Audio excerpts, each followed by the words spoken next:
स्योंगहू स्योगरू को बता देता है कि वो स्योगरू को पसंद करता है। स्योगरू शौक में अपना हाथ ही जला लेती है तो स्योंगहू उसके हाथ पर ठंडा पानी डालता है। वो नहीं चाहता कि स्योगरू को कभी चोट लगे और वो स्योगरू को सोचने का टाइम देता है। घर पर स्योंगहू की मॉम को अपने बेटे का दिया बर्थडे गिफ्ट मिलता है, एक बहुत ही प्यारा सा नेकलेस जिसे वो पहन लेती है। स्योंगहू के डैड बेचारे सैड होकर फिर से अपने काम पर वापस आ जाते हैं। अब स्योगरू से हमें ये पता चलता है कि वो भी बचपन से स्योंगहू को पसंद करती है। स्योंगहू बेचारा डर रहा है कि क्या उसने जो किया वो सही किया, कहीं स्योगरू गुस्सा तो नहीं और वो उसे सुबह कैसे मिलेगा। दोनों अपनी ही कंफ्यूजन में कंफ्यूज हुए पड़े और सो भी नहीं रहे। अरे क्या हो रहा है ये, और ये दोनों सारी रात नहीं सोए। स्योंगहू खुश है कि उसकी मॉम को उसका दिया गिफ्ट पसंद है। स्योंगहू के फादर नाइट ड्यूटी से घर वापस आते हैं और ऐसे प्रिटेंड करते कि जैसे उन्हें बड़े याद ही नहीं था, क्योंकि उन्हें लगा शायद उनकी वाइफ का अपने वाइस मिनिस्टर से अफेयर खत्म हो गया। स्योगरू सोचती है कि उसे स्योंगहू को उसकी टाई वापस कर देनी चाहिए। स्योगरू आज खुद अपनी मर्जी से ड्रेस पहनकर तैयार होकर बाहर जाती है। बाहर स्योगरू स्योंगहू को उसकी टाई वापस करती है। दोनों एक टाइम डिसाइड करेंगे जिसमें स्योगरू को स्योंगहू को हाँ या ना में जवाब देना होगा, जिसके लिए ये दोनों स्टोर पर जाकर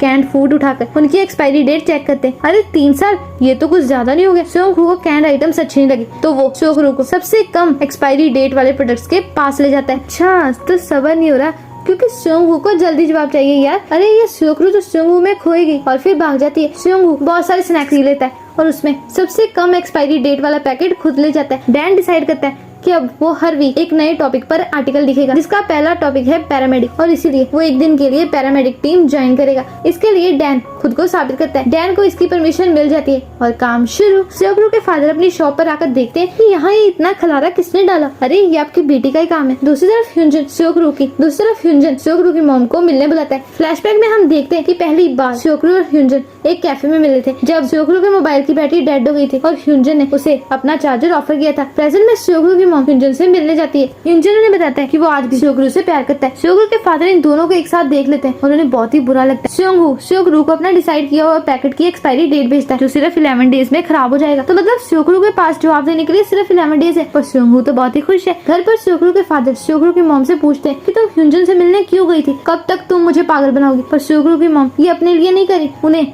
अपनी बेटी स्योगरू की बहुत ही फिक्र है कि कहीं उसे उनकी तरह गरीबी में जिंदगी ना गुजारनी पड़े। बाहर स्योगरू के फादर से मिलते हैं। दोनों एक दूसरे से अपनी मुश्किलें शेयर करना चाहते हैं तो एक साथ ड्रिंकिंग करने निकल जाते हैं। और इस बार स्योगरू के फादर की जगह स्योगरू के फादर ड्रिंकिंग के बाद पागल जैसी बातें करके स्योगरू के फादर को बहुत ही इरिटेट कर देते हैं। नेक्स्ट मॉर्निंग स्योगरू की मॉम को फर्श पर एक विंड चाइम पड़ा हुआ मिलता है। घर पर डोंगजिन अपनी मॉम से उसे इंस्टा के फॉलोअर्स खरीदने को कहता है ताकि वो फेमस हो जाए। इस पर स्योगरू गुस्सा करती है कि ये फालतू बातें बंद करो। स्योगरू की मॉम को डोंगजिन की हर जिद माननी पड़ती है क्योंकि बर्थ से डोंगजिन के दिल में होल है और डॉक्टर्स ने उसे रोने से मना किया वरना उसकी सर्जरी करनी पड़ेगी। पर स्योगरू को ये डिस्क्रिमिनेशन बिल्कुल नहीं पसंद। स्योगरू को याद दिलाता है कि अब सिर्फ 10 दिन रह गए। अरे ये ह्यूंजन फिर से आ गया और अब ये शुरू से शुरू करेगा। जब पहली बार कैफे पर ह्यूंजन ने स्योगरू को जैस्मिन टी ला के दी थी, ये क्या सोच रहा है कि ये स्योगरू को जैस्मिन टी से पटा लेगा। स्योगरू और ताई हुई की प्रेजेंटेशन बहुत ही अच्छी जाती है। स्योगरू उसे बताता है कि मैंने स्योगरू को अपनी फीलिंग्स बता दी है पर उसने अभी जवाब नहीं दिया। ताईहुई कहती है कि जब तुम्हारा दिल टूट जाए तो मुझे याद करना। डोंगजिन स्योगरू को मिलने बुलाता है। स्योगरू की मॉम डोंगजिन को फॉलोअर्स खरीदने के लिए उसे 2 लाख वॉन ट्रांसफर कर देती है और रास्ते में उन्हें पता चलता है कि स्योगरू कुकिंग क्लासेस जा रही है। घर आकर स्योगरू को सोफे पर बैठा देखती है जो डोंगजिन के बुलाने पर जहाँ आया है। स्योगरू की मॉम आते ही स्योगरू से पूछती है कि तुम कुकिंग क्लासेस क्यों जा रही हो। स्योगरू उन्हें शांत करने की कोशिश करता है पर ये स्योगरू की ड्रीम है और वो यही करना चाहती है। स्योगरू के फादर उस पर गुस्सा करते हैं क्योंकि वो नहीं चाहते कि उनकी बेटी ऐसा काम करे। अरे इस काम में प्रॉब्लम क्या है। अब डोंगजिन भी घर आ जाता है। स्योगरू कहती है कि अब डोंगजिन को तो सब कुछ करने देते हो और वो तो कोई काम पूरा भी नहीं करता। स्योगरू डोंगजिन को रोकता है। स्योगरू जो मर्जी करे पर उसके फादर उसे कुकिंग करने नहीं देंगे। स्योगरू टूटकर बाहर चली जाती है कि स्योगरू भी उसके पीछे जाता है। स्योगरू का मूड अच्छा करता है। अब बेचारी स्योगरू कहाँ कुकिंग प्रैक्टिस करेगी तो स्योगरू उसे अपना ऑफिस किचन ऑफर करता है। अब स्योगरू पहले ड्रामे करती है और फिर हाँ बोलती है। पैरामेडिक टीम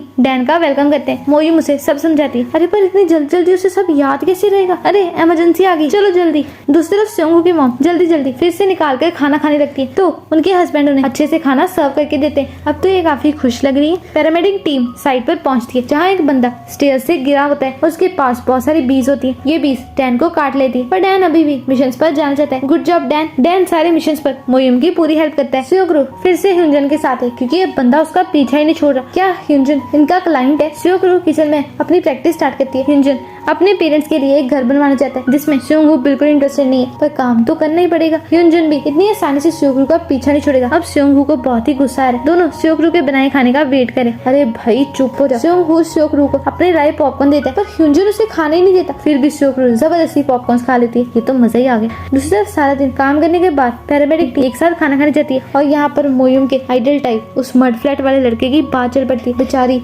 बहुत ही मुश्किल से इनका मुंह बंद करती है। स्योंगू को बिल्कुल अच्छा लगता है कि स्योकरू ह्यूनजुन को भी खाना देती है। दोनों को खाना बहुत अच्छा लगता है। अचानक से स्योकरू के पेट में दर्द होने लगता है तो स्योकरू ह्यूनजुन को उसे हॉस्पिटल ले जाने को बोलती है। स्योंगू को बहुत ही बुरा लगता है। हॉस्पिटल में स्योकरू को डॉक्टर्स को बताती है कि 3 साल पहले यूएस में मेरी एक सर्जरी हुई थी क्योंकि स्योकरू को 2nd स्टेज स्टमक कैंसर था, जिसमें डॉक्टर्स को स्योकरू का 70% स्टमक निकालना पड़ा। इस बारे में ह्यूनजुन जानता है, शायद इसीलिए स्योकरू नहीं चाहती थी कि स्योंगू उसके साथ हॉस्पिटल चले। तो ये एपिसोड यहीं पर खत्म होता है। मिलते हैं नेक्स्ट वीडियो में। Bye bye.